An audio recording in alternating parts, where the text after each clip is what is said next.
Balikan natin ang balita tungkol kay dating Pangulong Arroyo. Stem cell therapy ang isa sa mga inirekomendang treatment para sa kanya. Ginagamit dito ang cell na mula mismo sa katawan ng pasyente. Ang mga alternative treatment na katulad nito, bahagi ng isinusulong ng Tagaytay para lalo pang pasiglahin ang turismo sa kanilang lugar. At live mula sa Tagaytay, may report si Cedric Castillo. Cedric.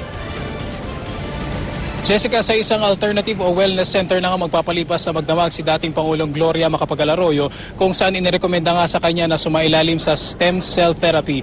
Kinamusta rin natin ang industriya ng wellness o natural healing na isinusulong na rin dito sa Tagaytay kasabay nga ng turismo.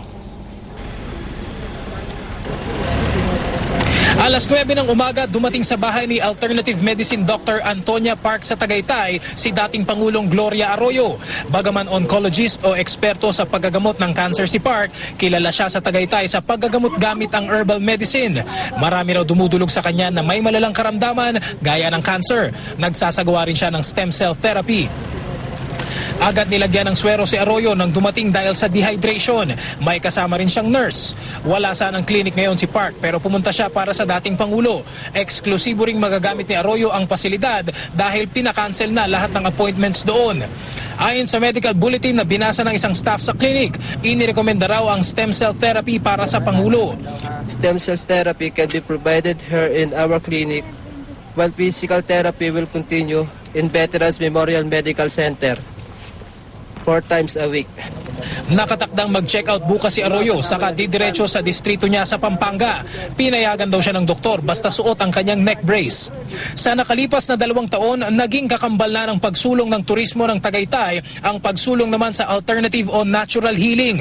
Sa simoy pa lang ng hangin, marahil hindi raw masisisi ang dating Pangulo para dayuhin ang wellness industry rito. Sa paglago ng ecotherapy, 13 wellness clinics na ngayon ang nag-ooperate sa syudad.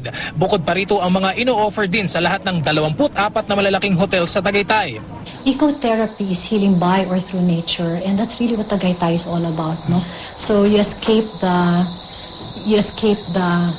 very modern scenario of Manila, and you psychologically, as you leave Manila, you're parang leaving the stresses behind. When people are in nature or surrounded by nature, they actually heal faster. A study was made which showed that when patients are in a hospital room with a window facing nature, they heal almost 2 times faster. Sa hardin na ito na isa raw sa mga pinakaunang wellness center sa Tagaytay, natsyempohan namin ang isang grupo ng mga cancer survivors. Bukod sa breathing exercises at meditation, sasailalim din sila sa mga tradisyonal na pamamaraan ng paggagamot. Sa pamamagitan ng digital meridian scan, malalaman daw kung anong parte ng katawan kailangan ng cleansing. May acupuncture para manumbalik ang enerhiya sa mga organs. Enema gamit ang iba't ibang halaman gaya ng kape para linisin ang kolon. At syempre, traditional Filipino massage o hilot para sa buong katawan. Pero hindi raw magiging lubos na epektibo ang lahat ng ito kung hindi rin lang ito ang makakaharap mo. Part of your treatment, only half is yung Western medicine, mga chemotherapy.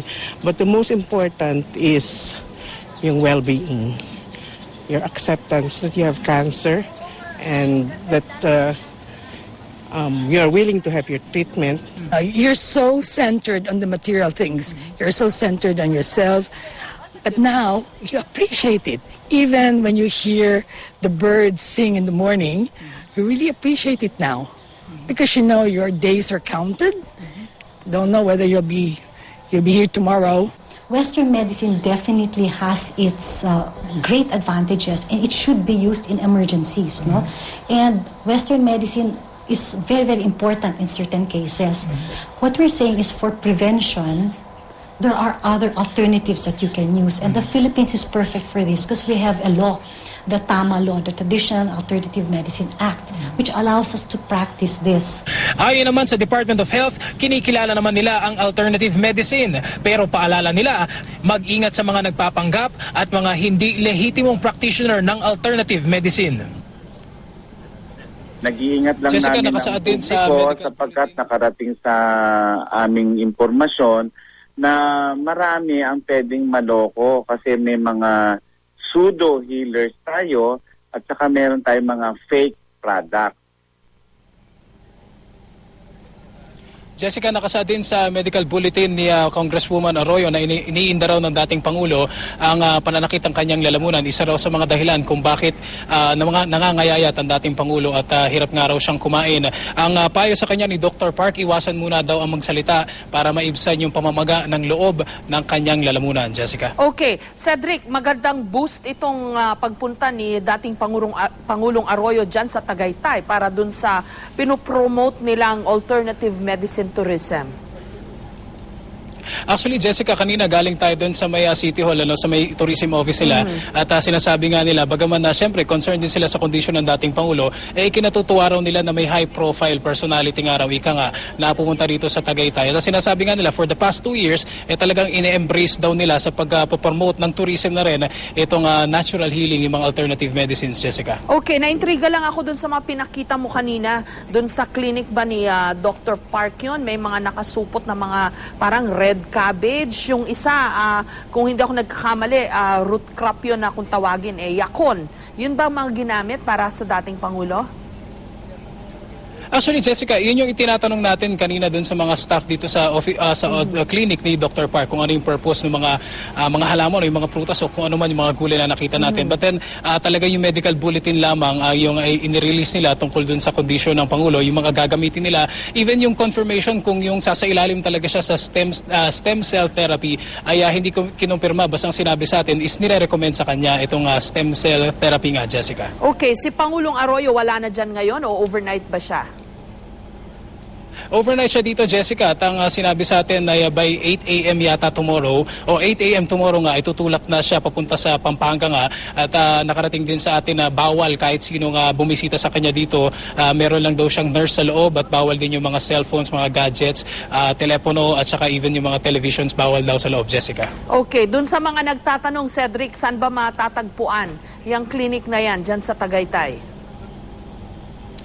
Well, itong kay Dr. Park, if I'm not mistaken, dito ay sa may SVD Road, dito sa may Barangay San Jose, dito sa may sa Tagaytay City nga. Samantalang yung binisita naman natin kanina ay yung North Shore Park dito rin sa may Tagaytay. At ito ay pinamumunuan kanina ng interview natin si Miss Cathy Turville, na siya namang who happens to be yung President ng Tourism Council dito rin sa Tagaytay, Jessica. Okay, ninervyos ako doon. May lumapit na pulis sa'yo. Akala ko aarestuhin ka.